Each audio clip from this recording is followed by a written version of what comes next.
Her hand was shaking. It wasn't the chill of the night seeping through the dark kitchen, but something deeper. That tremor you get when you know you're about to cross a line that can never be uncrossed. Sarah pulled the frayed fabric from her apron pocket with ink-stained fingers. The rough cotton resisted, as if it didn't want to be found. Behind her, the breathing of a child echoed through the kitchen, fast, anxious, heavy with expectation. Then she heard it. His voice. Deep, furious, loaded with that specific power belonging to a man accustomed to giving orders and being obeyed instantly. "What the hell do you think you're doing with my son?" Victor Sterling was standing in the doorway, his silhouette illuminated only by the flashlight of the smartphone he gripped in a white-knuckled fist. His eyes didn't blink. There was no curiosity in them, just pure, unadulterated rage. Sarah turned slowly. Leo was beside her, looking too small for his 8 years, as if life itself had compressed him. The boy was breathing like a cornered animal. Sarah's hand opened. The battered wooden box, worn smooth by time, revealed its contents under the weak beam. Inside lay a treasure worth nothing in dollars, but everything in broken silence. Colored pencils, some snapped, others still sharp. Leo took a deep breath. His small chest rose and fell. His eyes, blue as cold water, reflected the cell phone light. His mouth opened slightly. A sound came out. It wasn't a clear word. It wasn't a baby's babble. It was something guttural, forced, almost a muffled scream. No! Victor froze. That sound. That impossible sound. The billionaire walked into the room as if stepping through quicksand, every step heavy, every breath suspended. His hand dropped to his side. The phone slipped from his fingers and hit the floor with a dry thud. The flashlight now beaming at the ceiling, casting dancing shadows on the walls. 8 years. 8 years since Leo was born. 8 years since the doctors told that young couple their son would never speak, never hear, never be like other children. 8 years of absolute silence. 8 years of therapists, pharmaceuticals, international consultations, and clinical analyses that always arrived at the same conclusion. There was a permanent void where a voice should be. But now, Leo's voice echoed in the dark kitchen, as if it were the loudest sound Victor had heard in his entire life. Victor was a man used to building empires on ruins. His skyscrapers dominated city skylines. His business interests spanned continents. His name opened doors that remained locked for the rest of humanity. And yet, there was a stain on his reign, a fissure in his perfect structure. Leo, the child who couldn't speak, was, paradoxically, the most eloquent tool in his public narrative. Victor had learned to spin his son's silence into rhetorical gold. Months earlier, at a charity gala in the Hamptons where the rich gathered to pretend they cared about the world, Victor had placed a hand on Leo's shoulder and spoken about his silent burden. The women's eyes welled with tears. The men shook his hand with that fake compassion only the privileged can muster. Cameras flashed. Journalists took notes. The image of Victor, the ruthless tycoon taking his disabled son to public events, the man enduring such sorrow with dignity, became inspiring news. But at home, when the doors closed and the PR team left, Leo wasn't an inspiration. He was a problem with no solution. Victor fed him the way one feeds a pet. The spoon was brought to Leo's mouth with the efficiency of a man who had more important tasks waiting.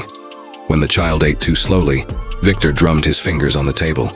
When Leo dropped food on his plate, Victor sighed as if enduring the unbearable. The therapists came regularly, men and women with Ivy League diplomas who spoke in raised voices to Leo, as if deafness made him intellectually vacant.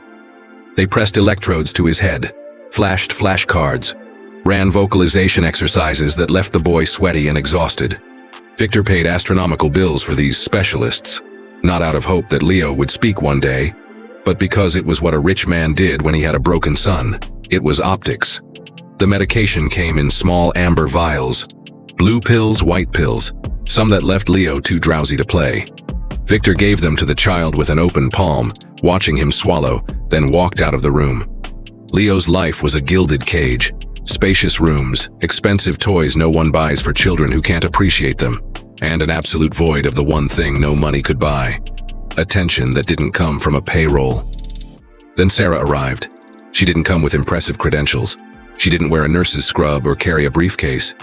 She was just a quiet woman, 40-something, with rough hands and eyes that observed everything without judgment. Victor hired her because she accepted a low wage and asked no questions. She was invisible. Exactly what he wanted in the help. But Leo saw her. 3 months was all Sarah had. 3 months to understand that the child before her wasn't broken, just scared, profoundly scared. She started small. A gaze held a second longer than necessary. A hand lightly brushing Leo's hair as she passed. A smile that asked for nothing in return. The child, used to being touched only in clinical or pragmatic contexts, initially recoiled. But Sarah was patient. She had all the time in the world. One day, she drew a sun on a scrap of paper, bright yellow with rays shooting out every which way. Leo watched. His eyes, usually glazed from the morning meds, blinked. The next day, Sarah left colored pencils on the kitchen island while Leo watched from the sofa. She didn't ask for anything, just left them there. 3 weeks later, Leo picked up a pencil. His hand shook, unused to the motion, but he gripped it, and he began to draw. The paper filled with shapes, a house with an open door, a tree, and a figure, a full-body woman with long hair and eyes that seemed to see beyond the page. A quick, clumsy halo circling her head, an angel. Sarah was an angel on Leo's paper, and beside her there was another figure, larger, with a mouth open in a silent scream, with crudely scratched horns, a black shadow under his feet. Victor, the monster. When Victor found the drawing, his entire body went rigid. He saw it on the coffee table in the living room while walking in from the terrace. He picked it up with 2 fingers, as if touching something filthy. His eyes blinked rapidly, that tick that preceded his fury. He didn't yell. He didn't tear the paper, though it looked like it would incinerate under the heat of his contained rage. Instead, he folded the drawing with mathematical precision and placed it in his pocket. Then, he walked to Sarah, who was in the kitchen prepping lunch. "You are feeding dangerous ideas to that child," he said, in that soft voice that was worse than a scream. "Your job is to watch him, not to be his friend." Sarah turned from the stove. Her eyes met his. She said nothing, but in that silence, there was an answer Victor understood perfectly. She wasn't afraid of him. A week later, late in an afternoon where the sun sliced through the window at angles that seemed premeditated, Victor came home earlier than usual. He went into his study, closed the door, and made a call. His voice, when he spoke on the phone, was different. It wasn't a father's voice. It was the voice of a satisfied customer placing an order. "Yes, the Helvetica Institute. I understand you have an impeccable reputation. Yes, for my son, when would be possible? Next week? Perfect. No, he doesn't require a chaperone. I'll send him with my assistants. Right, confirmed." He hung up, leaned back in his leather chair. His fingers drummed on the desk. It was an elegant solution. The clinic had a 2-year waiting list. Important people got spots immediately. Leo would be shipped to Switzerland. The therapists there were world-class. And more importantly, there were no dangerous employees there. No smiles that shouldn't be given. No bridges of trust being built where they shouldn't exist. The day Victor announced the great progress in Leo's life, that he would be sent to an exclusive specialized clinic in Switzerland to finally get the treatment he deserved. The blood drained from the child's face. Leo didn't understand words, but he understood tone. He understood hidden meaning, and he understood he was being taken away from Sarah. That night he didn't eat. He didn't sleep. He lay in bed, awake, eyes fixed on the darkness above him, breathing as if every breath were his last. Sarah didn't sleep either. She didn't sleep because she was thinking about how that child, who had learned for the first time in 8 years that someone cared about him, was going to be dragged back into absolute isolation. Back to silence, back to loneliness in a clinical uniform, and a label of specialized care. And in that dark night, when Victor finally fell asleep in his distant master suite, Sarah slipped out of her small room at the back of the house. Her bare feet made almost no sound on the cold carpet. She walked to Leo's room. The boy was still awake. His eyes met hers in the gloom. Sarah crouched down slowly. With her fingers, she traced a series of movements in the air. A sign, then another. Words that aren't words. Language that exists beyond voices. Leo watched, mesmerized. Sarah took his hand. She placed the small wooden box in the child's palms, the one that held the colored pencils, the one that had seen the first sketches of Leo's silent rebellion against his father. "We're going to fight," she whispered. even though she had never whispered to that child before. As if she knew that, tonight, words mattered. As if she knew the silence had an end very close by. Leo looked at her with that intensity only a desperate child can muster. Then Sarah stood up and walked to the cabinet where Victor kept the documents for the clinic. She knew where they were. She knew because she noticed everything, always. The papers on the desk, the phone conversation she wasn't supposed to hear while cleaning the hallway. She pulled out the envelope. Her fingers touched the paper inside. Plane tickets, confirmations, documentation on the heavy sedatives Leo would be forced to take there. That night, when Victor caught Sarah with the wooden box in her hands, when his shout of, "What do you think you're doing with my son?" echoed through the dark kitchen. He didn't know there was a determination he couldn't buy, nor intimidate, nor destroy. He didn't know he had reached a crossroads where his wealth would stop working. And when he heard that impossible sound, that first word his son had ever pronounced, Victor understood, in that crystalline moment of broken silence, that he had lost control of something he thought he owned. He had lost his son, and an unknown woman had given him back to himself.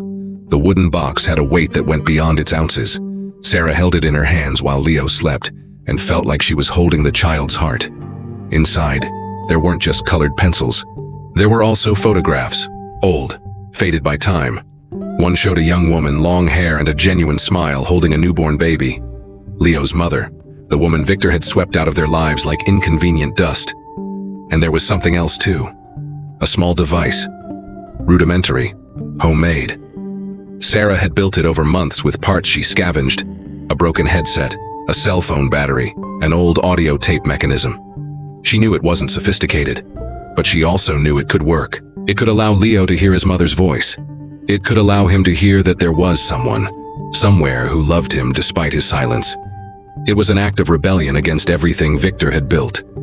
That night, when the house slumbered and only the security lights remained on, Sarah went up to the second floor. Her feet knew every spot where the floorboards didn't creak. She had mapped this house like a general maps enemy territory. Right. Avoiding the loose board near the bookshelf. Left, stopping before Victor's office door. Leo was waiting for her, still awake, as if he knew she would come. Sarah sat on the edge of his bed. Moonlight sliced through the window, illuminating only what was necessary. She opened the box slowly with the care of someone unwrapping something sacred. Leo watched. His eyes touched every object as if they were capable of creating meaning where words didn't exist. Sarah picked up the small photograph first. She placed it in his small hand. Her finger pointed to the woman on the faded paper. Then she pointed to Leo. Then she traced a shape in the air. The sign for love. That silent language she had created just for him. The boy trembled. His lips moved, but no sound came out. Not yet. Then Sarah pulled out the device. She brought it to Leo's ear with the delicacy only a mother can possess. Her fingers pressed a tiny button, worn from use. A voice came out, distorted as if coming from a tunnel but unmistakable. A female voice singing. There were no lyrics. It was just a sound, a melody, that thing mothers hum to soothe children. The voice of a woman Leo had forgotten existed. He shook. His entire body convulsed as if touched by electricity. His hands grabbed the small device as if it were the most precious thing in the universe. Tears began to slide down his thin face soundlessly, as if crying was something he needed to learn to do all over again. Sarah kept her hand on his shoulder. Her gaze remained fixed on the door, watching, always watching. Victor slept on the third floor, in a room so large you could fit a small house inside it. His bed was a fortress of Egyptian cotton. The walls were soundproof, or they were, theoretically.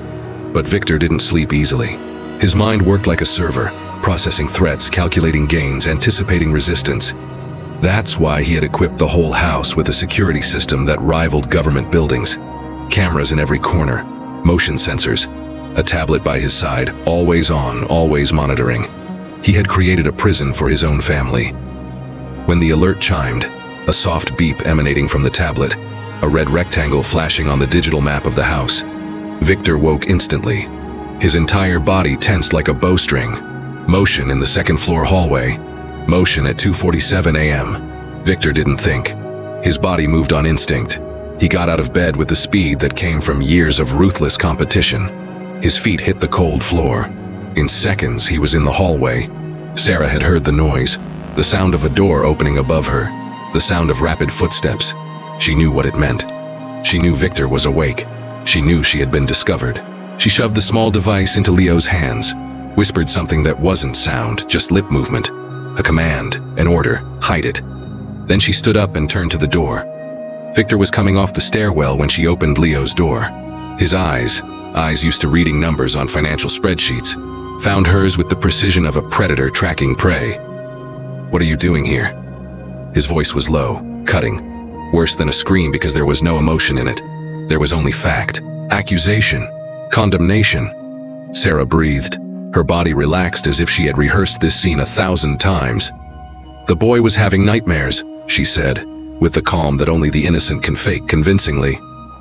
"I heard his whimpers from the hall, came to check if he was okay." Victor didn't answer immediately. His eyes moved from Sarah's mouth to the room behind her.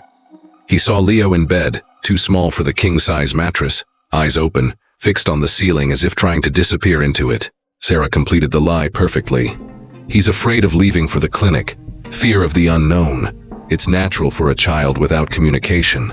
The body speaks when the mouth cannot. Victor remained there, blocking the door, the weight of his body filling the space like a physical threat. His fingers moved to the side, tapping the tablet he had brought.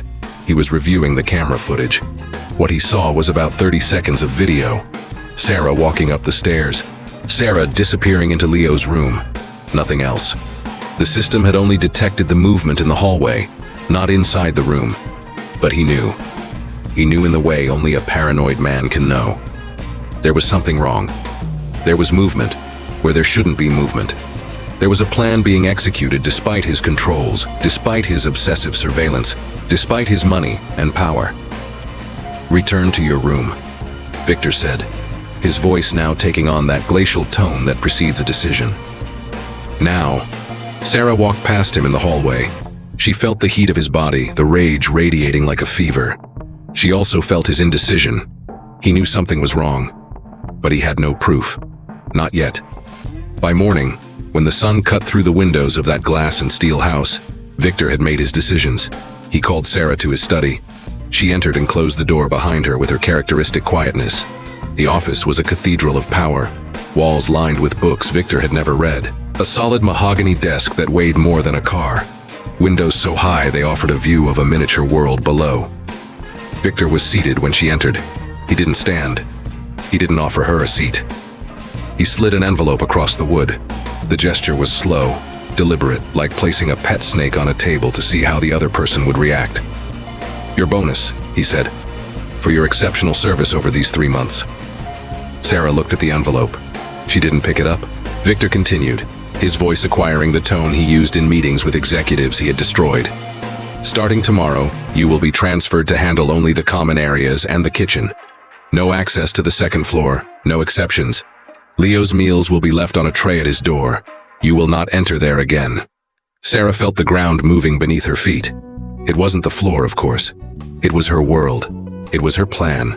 It was the bridge she had built with such care being burned in front of her. "Mr. Sterling, if the boy needs something during the night, I've already hired a nurse. She arrives this evening. She will sleep on the second floor, next to Leo's room." He paused. His fingers drummed on the desk. "You understand, Sarah, your influence isn't beneficial for my son.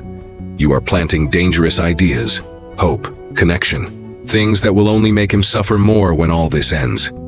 There was logic in his words. There was also poison. "I understand, Mr. Sterling," Sarah replied, with that voice that never changed pitch, never betrayed emotion. "Good. Then we have an agreement." He picked up the tablet again. His gaze returned to the screen, effectively dismissing her. "You can go." Sarah turned, walked toward the door. Her fingers touched the handle. "Oh, and Sarah?" Victor's voice came from behind her, sharp as broken glass.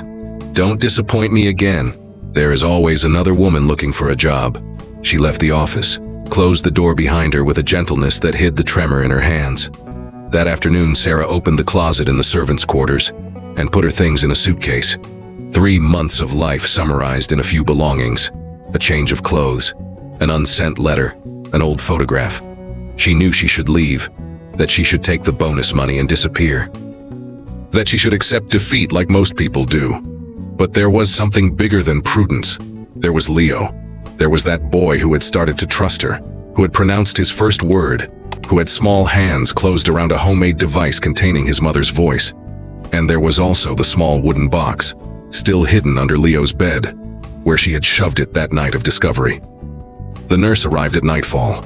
She was a woman of about 50, in a crisp white uniform and that professional smile that came from a premium care agency. Her name was Harper. She had cared for children with autism, cerebral palsy, cognitive impairments. She was competent. She was cold. She was exactly what Victor wanted. Sarah took her to Leo's room, showed her the meds, the schedules, the routines, all the information a caretaker needed to know. When they passed Leo's door, Sarah saw the boy sitting in the window, looking down at the city he would never explore, at a world so big it held no importance for him. His eyes met Sarah's for an instant. In that instant, she tried to pass him everything she couldn't say with words. That she was there, that she would fight, that this wasn't the end. But she knew it was a lie. That night, Sarah slept in the back room, that small cubicle that had been her home for 3 months. The walls were too thin. She could hear the wind outside, the distant sound of cars on the street, the absolute silence coming from the second floor. She tried to sleep, failed. At dawn, she got up, brewed coffee, organized the kitchen, avoided looking at the staircase leading to the second floor. Victor arrived early, as always. His suit was impeccable. His watch cost more than Sarah's annual salary. He drank the coffee she had prepared without acknowledging her, then left for the office. When the door closed, Sarah heard something. A faint sound coming from above. A whimper. Or maybe it was just her heart beating too hard. She knew she couldn't go up. That the camera would detect her. That Victor would fire her and replace her as if she were a disposable object. But she also knew it wasn't the end. That there was still a card to be played. A move Victor hadn't anticipated because he had calculated wrong. He thought Sarah would fight alone. He thought an envelope of cash would be enough to buy her silence. What Victor didn't know was that Sarah had documented everything. Every unnecessary medication, every neglect, every gesture of cruelty disguised as paternal care. She had photos, she had messages. She had a network of people she knew, people who owed favors, people who believed there are things more important than money. And more importantly, she had a child who had finally learned to use his voice.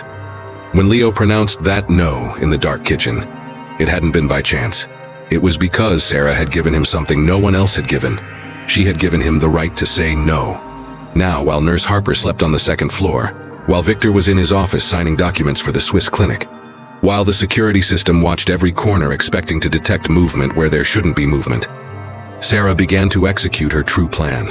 What Victor had mistaken for defeat was just the intermission between acts. A drawing, just a drawing. But for someone who had learned to read silence like a language, it was a message as clear as a scream. Sarah had left the paper on the kitchen island, where she knew Leo would find it when Harper brought him down for breakfast. The drawing showed 2 figures under a structure of crisscrossing lines, a porch. There was a moon in the corner.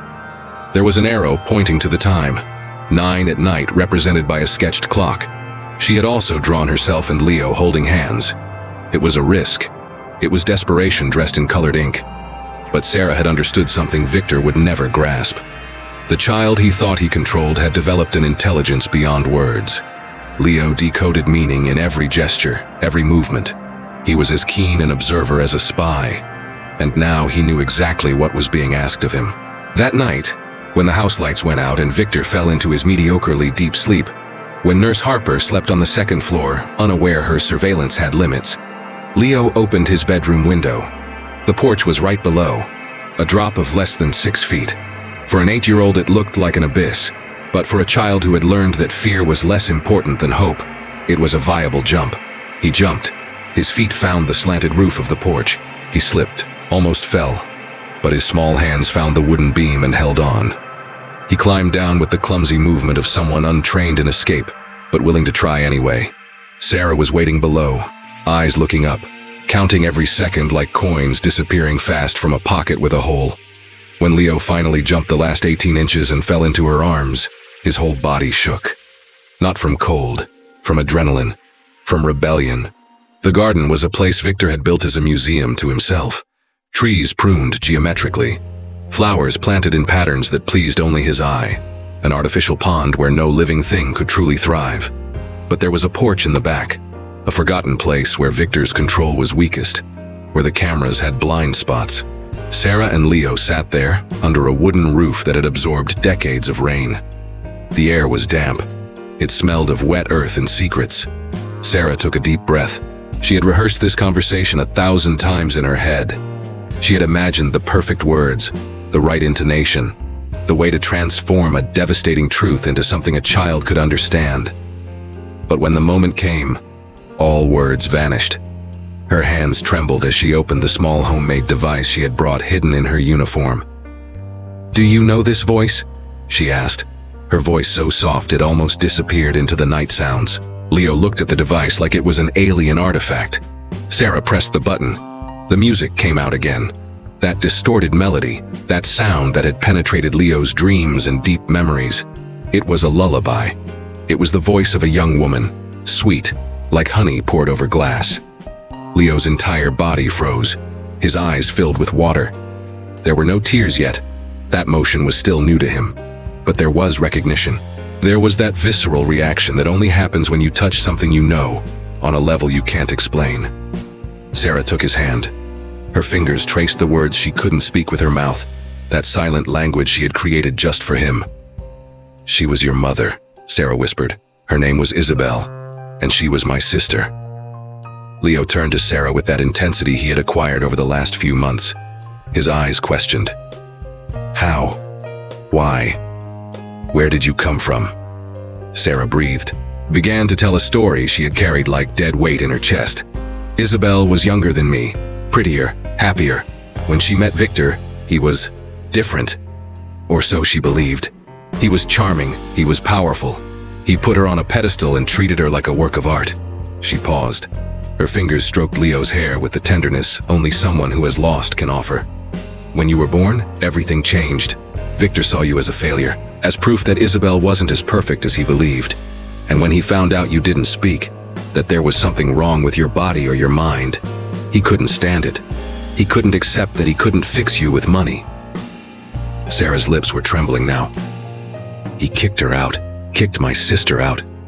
He said she had contaminated his bloodline, that it was her fault you were broken. She tried to fight, tried to stay close to you, but he had lawyers, he had money, and she just had love." Sarah turned to Leo fully now. "She died 2 years ago, in a car accident. The car she was driving because she picked up shifts at a bar to make enough money to hire a lawyer. The car she drove because she never stopped fighting to be near you."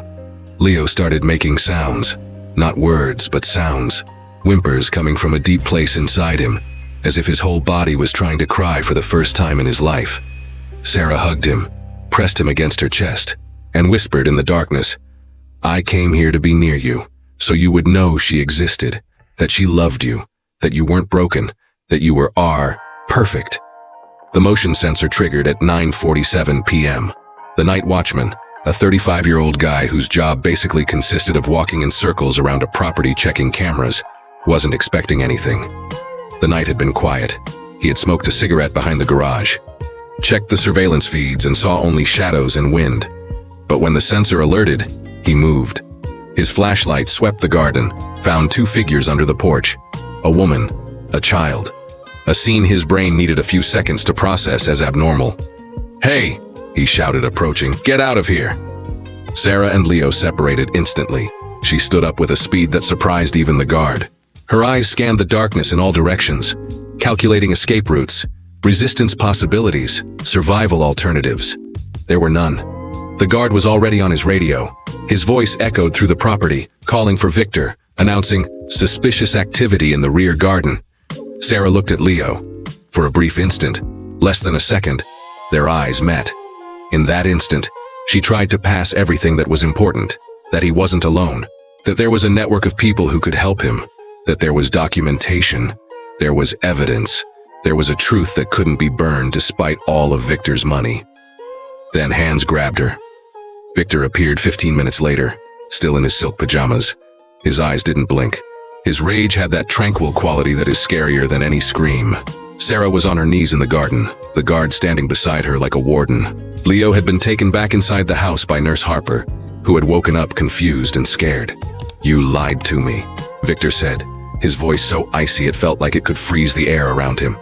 "You entered my house with a purpose, with an agenda, with a connection you deliberately hid."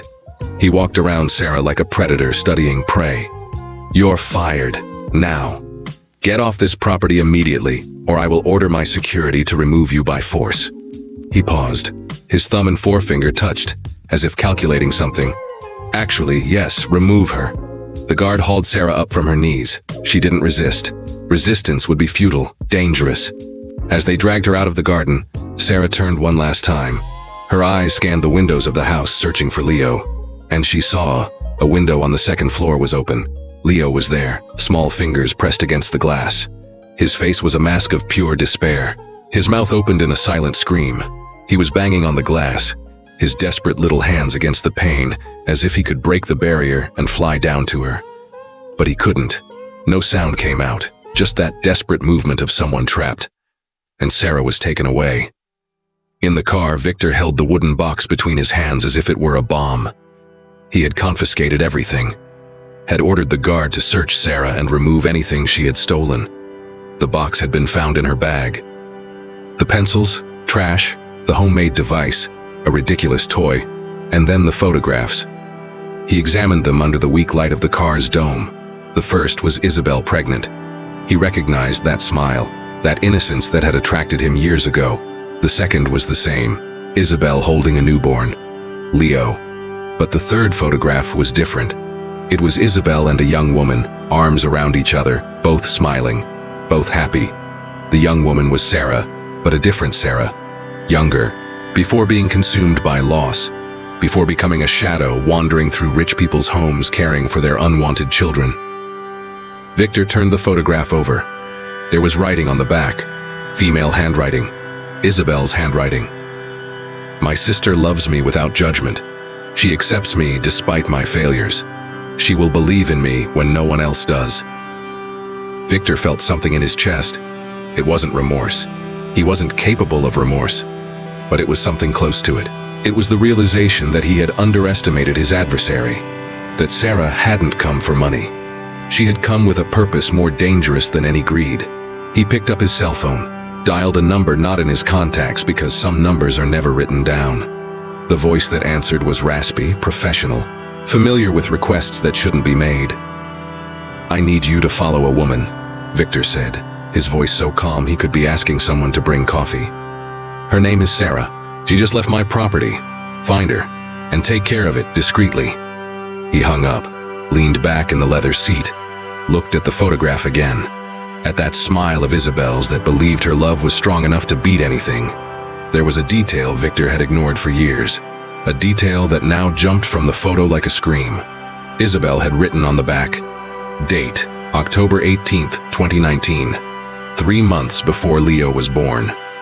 Victor had kicked Isabel out when Leo was a month old. It had been almost 8 years she was out of their lives. Almost 8 years of absolute isolation for a child, raised believing silence was his destiny. And now, a woman, Isabel's sister, had come and whispered a simple truth. That silence wasn't mandatory, that there were voices waiting for him, that there was love beyond the prison Victor had built. The car kept driving through the empty night streets.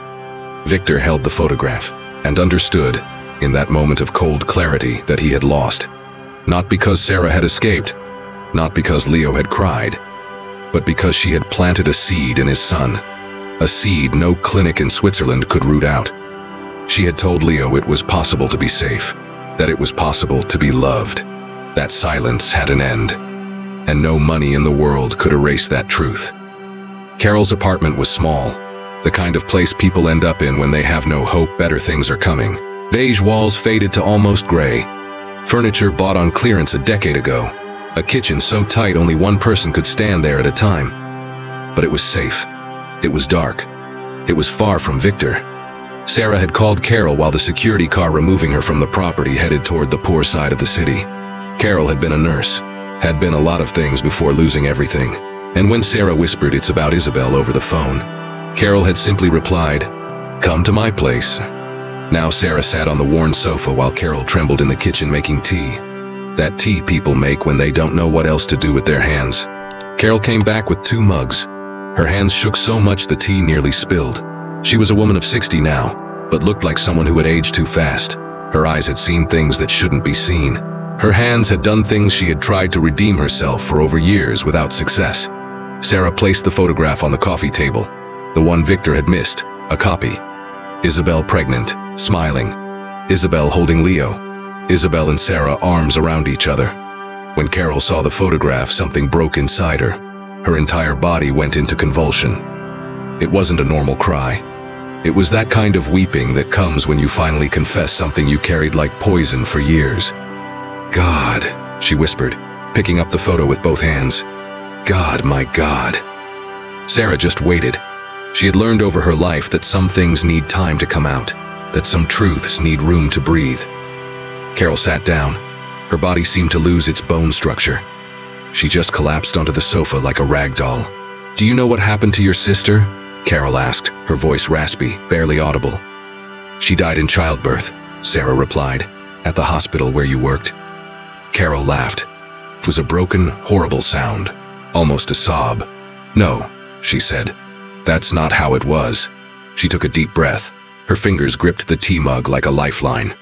Isabel gave birth without complications, Carol began.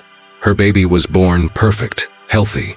A beautiful boy with blue eyes. Do you remember? Were you there? Sarah shook her head. Her fingers pressed her chest as if to keep her heart inside. I wasn't, she answered. Victor was. And when he saw the boy, when he understood that time, dedication would be needed, that the child would demand more from him than money. Something changed in his eyes. I saw it. I was there when he held Leo for the first time, and I saw the moment that child stopped being an adorable burden and became a problem. Carol stopped. Her breathing was difficult now. Months later, Isabel came to find me. She was terrified. She had discovered something. Victor was funneling money from a charity foundation, a foundation he chaired. Millions of dollars disappearing into offshore accounts. She had found documents. She was going to expose him. Sarah felt the world spin slightly.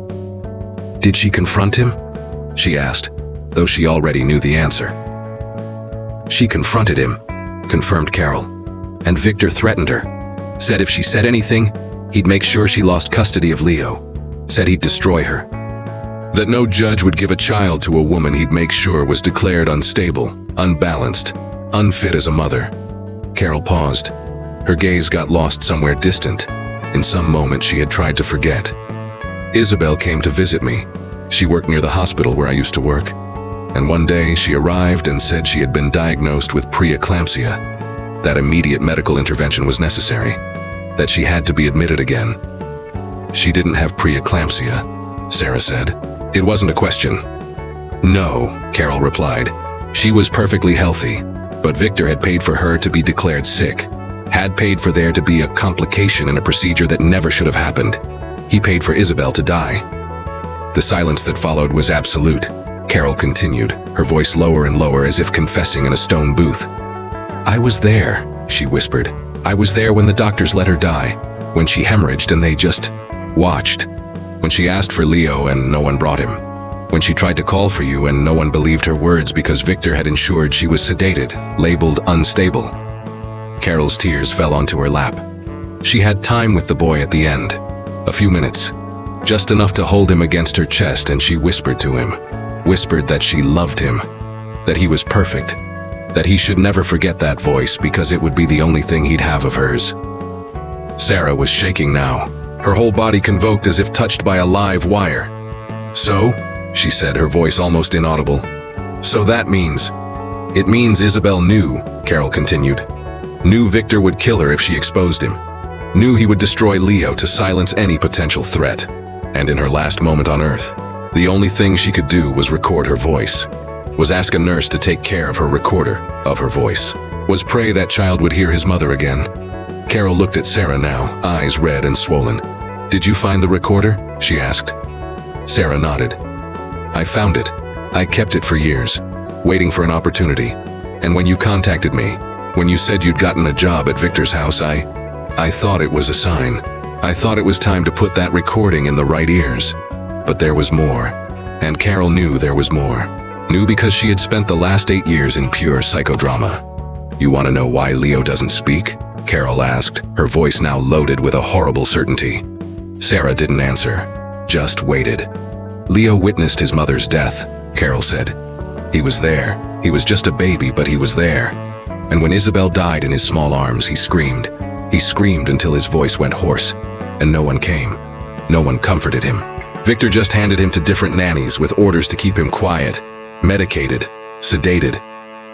Carol took a deep breath, as if the air were poisoned. When a child goes through trauma of that level, especially in the first months of life, when the world is mostly sound and sensation, their voice can disappear. It's not a congenital defect. It's a body choice. It's a reaction to absolute trauma. His body protects him by silencing the space where a voice should be. She paused. And then Victor went further. He administered drugs, antipsychotics, strong sedatives, things a 1-year-old shouldn't be taking, things that keep someone trapped in a state between sleep and wakefulness, where no memory can form, where no emotion can emerge. Sarah felt like someone had placed a concrete block in her stomach. He wasn't trying to cure him, she whispered. He was trying to silence him, completed Carol. Forever. Leo had grown up completely silent. If he had never pronounced a word, never formed a clear memory of his mother, never had a reason to question his father, then Victor would be safe. No one could ever hear Isabel's story through her son's mouth. Carol picked up the photograph again. The voice on the recorder isn't just a mother's voice, she said. It's the key. It's the thing that can wake up that memory buried in Leo. The voice he heard the last second his mother was alive. That sound is the only thing in the universe that can reach through all that medication, through all that trauma and say, you are not alone. You were loved. You matter. The TV was on in the living room. Carol had put on the news because she had a hunch. Because she had learned that when people like Victor felt they were losing, they did desperate things. The reporter was speaking. His voice was grave, concerned. Exactly the appropriate tone for a story of kidnapping and child danger. Reports are coming in that Leo Sterling, son of real estate mogul Victor Sterling, disappeared from his residence last night. Authorities are still investigating circumstances, but a source close to the family suggests the former employee of the house, a woman identified as Sarah, may be involved in the incident. The camera cut to Victor. He was in an office, lights positioned to create shadows, making his face look even more paternal, even more worried. There were tears in his eyes. Tears Sarah knew were as fake as the rest of him, but the camera captured as pure truth. My son is a vulnerable child, Victor said, his voice breaking at the exact point for maximum emotional effect. He cannot communicate. He doesn't understand danger. This woman, Sarah, gained our trust and betrayed it. I am offering a reward of $100,000 for any information leading to the return of my son healthy and safe. The camera showed a phone number floating on the screen, a number to call if someone saw Leo. A number Victor was surely monitoring, tracking every call, prepared to find Sarah. Sarah and Carol looked each other in the eye. Carol walked to the window. Her hand trembled as she pulled back the curtain. On the street below, a black sedan was parked. The windows were too dark to see who was inside, but the car had arrived minutes after Sarah had entered the apartment. He found you, whispered Carol. Her fingers touched the sash of the window as if it were the boundary between two worlds. On one side, her and Sarah. On the other, a car. And inside that car, someone who had been paid to solve a problem. The TV continued in the background. Images of Leo being searched for. Images of Victor with crocodile tears in his eyes. The narrative being woven in real time, line by line, lie by lie. Transforming the victim into the villain, and the villain into a dedicated father. Sarah looked at the window. Then at Carol. Then at Isabel's photograph still on the coffee table. She knew she had been found. Knew she had brought the war to this small, cramped apartment, where the only people who knew the truth about Isabel and Leo were now trapped in a dead end. But she also knew the truth had been spoken. That someone, besides Sarah, now knew exactly who Victor was. Exactly what he had done. Exactly why Leo had been silenced. And that shared truth, said out loud, recorded in the memory of two women, was something no money could make disappear. Carol's cell phone rang. She hesitated before answering. Knew Victor had ways of tracking calls. Knew she had been located too. But she answered anyway. The voice on the other end was calm, professional. The voice of someone who had already done many unworthy things. "Ms. Carroll, I'm here to talk about the woman in your apartment. It would be better if she came out. We'd be quick. It would be painless."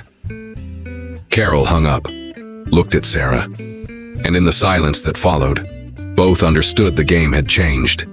That it was no longer about revealing the truth. It was about surviving it. Sarah didn't run. While Carroll trembled on the phone, while the black car remained parked on the street below, while Victor built his narrative of a desperate father searching for a kidnapped son, Sarah did something no one expected her to do. She documented everything. The photos were digitized. The audio was transferred to a digital audio file. The names were noted with precision. And then, with hands steady for the first time since being kicked off Victor's property, Sarah sent everything to an email address she had researched for weeks. The journalist was named Mark. He had spent the last 15 years investigating rich people who believed they were above the law. And there was an important detail. There was an ancient rivalry between Mark and Victor. 20 years ago, Mark had written an expose on Victor's questionable business practices. Victor sued him for defamation. One, because he had enough money to buy better lawyers.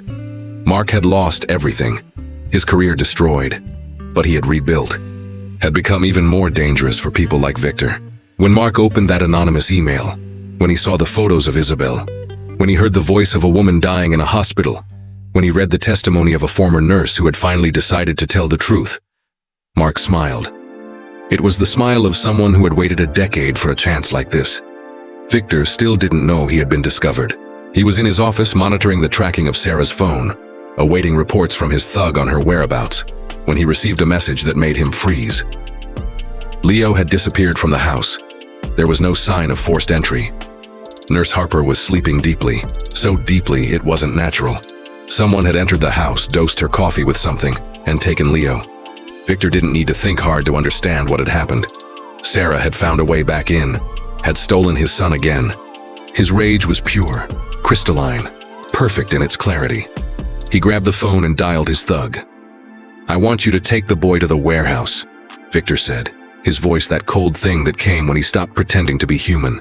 "I want you to put him there where we can control him. And then you call the police and report a kidnapping. You say you saw a woman taking my son. You give a description that perfectly matches Sarah." There was silence on the other end. "Mr. Sterling, I don't have the boy," replied the thug. "You told me to just watch the apartment." Victor froze. "What do you mean you don't have the boy?" he asked, his voice acquiring that dangerous quality preceding violence. "Meaning Sarah didn't take the boy," replied the thug. "I saw her leave that apartment an hour ago. Police intercepted her. She's being taken to the precinct." Victor hung up, grabbed the tablet, pulled up the security cameras, and saw Sarah being taken by 2 officers. Saw she didn't have Leo. Saw something had gone wrong in his narrative. But he also knew he still had time. That he could still control the situation. That there were still ways to get rid of that problem before the truth became public. He grabbed his cell phone again. This time dialed his lead attorney. But before he could speak, his computer blinked. A video call was initiating. He hesitated but answered. On the screen, Mark appeared. Mark was in a live broadcast studio. There were cameras behind him. There was that white light coming from professional spots. And he was smiling. That smile Victor had seen once, 20 years ago, in court, when he knew he had won. Except this time, he had lost. "Mr. Sterling," Mark said, his voice echoing through the screen. "I have a question for you. Want to answer on live camera? Or do you want me to simply publish the evidence I have here and let your house collapse while you try to run?" Victor felt his heart beating against his chest like a trapped animal. "What are you talking about?" he asked, that fake calm returning to his voice. "I'm talking about Isabel," replied Mark. "I'm talking about a woman you murdered because she threatened to expose your charity fraud. I'm talking about a son you medicated and silenced because he was inconvenient for you. I'm talking about a sister who came seeking justice and you ordered eliminated." The color drained from Victor's face. "You have nothing," he said, but his voice didn't sound convinced even to himself. "I have photos," continued Mark, shuffling papers on camera. "I have audio. I have a deposition from a former nurse who was in the room when your wife died. And I have the exact location of an offshore account containing $14 million that disappeared from the foundation you chaired." Mark paused. Let the words hang in the air like lead. "So, Mr. Sterling, want to talk about this on camera? Or do you want me to just let this grow like a cancer on the internet until there's no one willing to listen to you?" Victor breathed. His entire body moved in slow motion. He was calculating, thinking of lawyers, settlements, ways to transform a catastrophe into a minor inconvenience. Then he laughed. It wasn't the laugh of a scared man. It was the laugh of someone so used to winning that the possibility of losing seemed absurd. "This is pathetic," Victor said, still laughing. "You want me to believe I have to answer these ridiculous accusations?" Isabel was a disturbed woman, emotionally unstable, prone to delusions. Any judge examining her mental health history will understand she was a threat to herself and my son. He leaned forward, his face filling the camera. "You have nothing to hold me, Mark. You have rumors. You have the words of a woman who spent years in a nursing home. And you have an unemployed servant who is clearly furious with me for firing her." His face acquired that expression of absolute contempt. "I will destroy you again. But this time I won't leave anything standing." It was at that exact moment his office door exploded inward. 2 police officers entered. Behind them, a third person Victor recognized as the precinct captain, someone he had tried to bribe once, and who had refused. "Mr. Victor Sterling, you are under custody for suspicion of kidnapping a minor and filing a false police report," said the captain, her voice as professional as a machine. Victor felt the entire world disappear beneath his feet. "What are you talking about?" he asked, his voice finally cracking. "I didn't kidnap anyone. You have nothing on me." The captain held up a teddy bear. She pressed a button, and sound came out. It was Victor's voice, clear and unmistakable, giving instructions to his thug on how to kidnap his own son, how to place him in a warehouse, how to construct a false crime narrative. "The bear belongs to your son," said the captain. "One of our sources placed it there." This entire conversation was recorded, and it was sent to us by the same person who sent it to the journalist. Victor looked at the computer camera. Mark was still there, still smiling, still watching the fall in real time. "You have the right to remain silent," began the captain as the officers approached with cuffs. Victor didn't resist, stood up, put his hands behind his back, and allowed them to cuff him. His expression had changed. It wasn't contempt anymore. It was that empty expression that comes when reality finally pierces the armor of denial. As they took him out of his office, as the cameras captured him being placed in the back of the squad car, as his career and reputation vanished in a cascade of revelations, Victor understood one important thing. He hadn't been defeated by the police, hadn't been defeated by formal justice. He had been defeated by a woman he believed was invisible. A woman he underestimated because she carried the calloused hands of someone who knew real work. A woman who loved more than she feared. And by a journalist who had waited 20 years for a chance to say, "I told you so." The police car where Leo was prisoner was found 15 minutes later. Victor's thug had parked in an abandoned warehouse on the edge of town, left the boy in the back seat with water and a cookie, and stepped out to smoke a cigarette while waiting for instructions that would never come. When the police entered, Leo was awake, shaking, eyes wide as if he couldn't process the fact he was being rescued. Sarah was escorted by 2 officers when she saw the car. She simply ran. No one stopped her. Opened the back door and found Leo there. Too small to be so brave, too scared to be so young. He recognized her. His eyes met hers and he made that sound he had made a week before. It wasn't a real word. It was just the sound of someone who had finally found a safe harbor. Sarah pulled him into her arms. Her whole body relaxed when she felt his weight against her chest. Her heart, which had been racing for weeks, finally began to slow down. "It's okay," she whispered, stroking his hair. "It's okay now. You're safe. You're safe with me." Leo looked into her eyes, and then, with a slowness suggesting absolute effort, with a fragility suggesting he was forcing a muscle never used, he whispered a word. 2 syllables. Raspy. Almost inaudible. "Aunt, I?" It was just a word. A syllable added to another syllable. But for Sarah, that word contained universes. Contained Isabel's death. Contained 8 years of silence. Contained the bravery of a child who had learned it was safe to speak again. Sarah hugged him tighter. And Leo, who was born in silence, kept in silence, medicated in silence, finally began to find his voice. 3 weeks later, Sarah and Leo were in a park. It wasn't Victor's private, perfect park, with its geometrically pruned trees and untouchable lake. It was a simple park, uneven grass, trees growing how they wanted, children playing and making noise. Leo had gained weight, had started to smile, a small smile but real, had learned 3 more words. There was still a lot of silence in his life. There would still be therapy, recovery, time. But there was hope now. There was a future that didn't start and end at the next clinic in Switzerland. Sarah opened the wooden box. The small device was there. She pressed the button. Isabel's voice came out. That distorted melody, that sound that had crossed death, trauma, medication, absolute silence, and reached her son's heart. This time, Leo listened calmly. His eyes closed. His body relaxed. And when the music ended, he looked at Sarah and smiled. It was a small smile, but it contained everything.